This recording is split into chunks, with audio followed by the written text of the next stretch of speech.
right, 6:17 on the clock, and welcome back to Fox 5 News this morning. Now, the Tropicana at I-15 project first started back in 2022, and here we are near the end of 2024, and the project continues on and on. So I met up with the Nevada Department of Transportation to find out when the project will wrap up and why a massive 1/2 mile elevated freeway on-ramp at Tropicana Avenue is needed.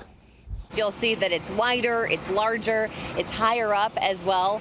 It'll eventually be a 1/2 mile long from entry point to the merge point onto the CD road, or the collector distributor road. The impressive Tropicana on-ramp structure really stands out for drivers traveling along southbound I-15. The cone zone took the drive down the freeway, and you can't miss the gigantic on-ramp construction.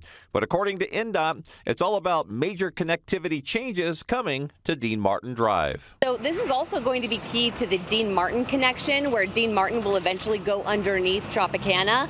It'll also allow drivers on westbound Tropicana to turn onto Dean Martin and take that straight to Allegiant Stadium. So that will improve some connectivity, especially for big game days and big sports weekends in Las Vegas. That's all fine and dandy once the project is done next year, but in the meantime, the Las Vegas Grand Prix is coming back again, and mixing construction with Formula One is like mixing oil and water. Just like last year, NDOT will continue to coordinate with F1 to see as few traffic restrictions as possible while F1 is in town. And we saw such success last year that we expect to see similar success with that this year as well.